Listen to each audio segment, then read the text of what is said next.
Julia Fox, the bold and unapologetic actress known for her fearless fashion choices and sharp wit, found herself at the center of a heated debate this Halloween season. Her decision to embody Jacqueline Kennedy Onassis in a recreation of the iconic blood-soaked pink suit from November 22, 1963, sparked widespread controversy, with critics labeling it tasteless and disrespectful. Yet, in true Julia Fox fashion, she stood her ground, transforming what could have been a fleeting scandal into a profound statement on bravery, trauma, and the power of feminine resilience. Attending the Cursed Amulets Halloween party in New York City, Fox didn't just dress up. She channeled a moment of historical devastation, refusing to shy away from its raw emotional weight. The ensemble, a double-breasted pink Chanel-inspired suit, meticulously replicated down to the pillbox hat and gloves, was splattered with faux blood, evoking the harrowing images from that fateful day in Dallas when President John F. Kennedy was assassinated beside his wife in an open motorcade.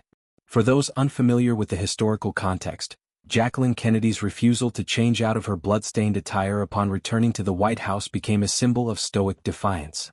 As aides urged her to clean up, she reportedly replied with chilling resolve, "No. Let them see what they've done to Jack." This act wasn't mere stubbornness, it was a deliberate choice to confront the nation, and the world, with the brutal reality of violence, forcing witnesses to grapple with the human cost of tragedy. Fox, in her Instagram post defending the look, captured this essence perfectly, writing that it was not as a costume but as a statement. She elaborated on the haunting juxtaposition of beauty and horror, the delicate pink fabric against the stark red of blood, poise amid devastation.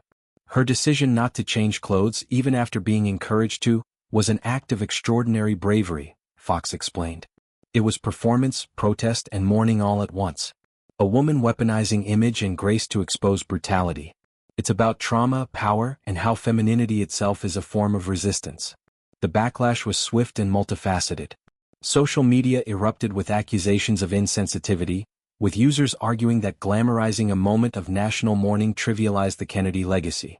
One particularly vocal critic was Jack Schlossberg, the grandson of JFK and a social media provocateur in his own right, who didn't hold back in condemning Fox's choice as a mockery of his family's pain. "This is not art, it's exploitation," he posted, igniting a firestorm of replies from both defenders and detractors.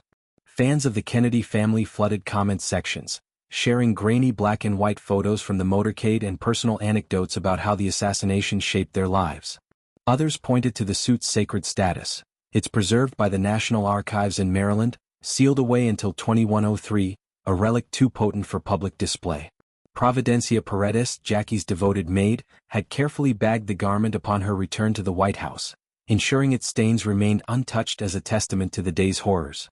Yet, Fox's response wasn't defensive, it was expansive, inviting a deeper conversation about how we commemorate history.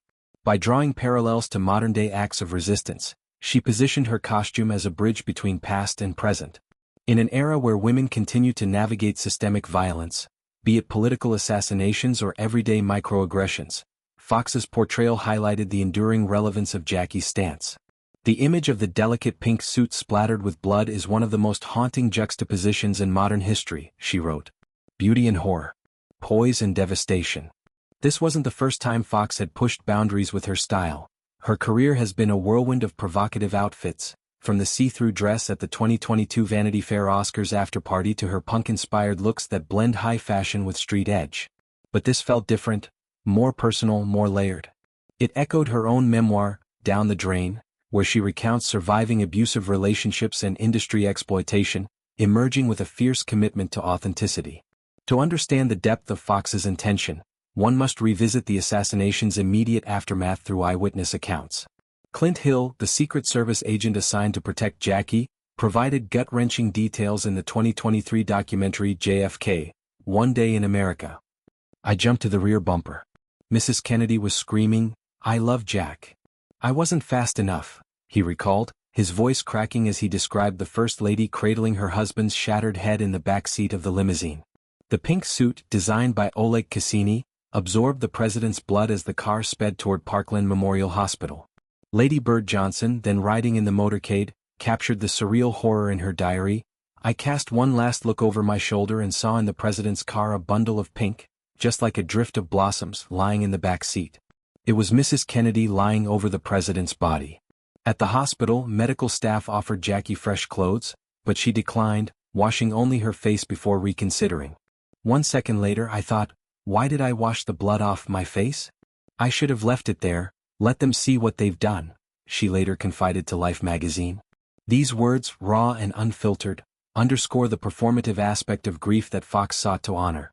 Fox's defenders, a vocal contingent of fashion insiders and cultural commentators, praised her for reclaiming a narrative often sanitized in pop culture. Films like Jackie, 2016, starring Natalie Portman, and books such as Chris Bojalian's The Flight Attendant have touched on the event, but rarely with Fox's visceral edge.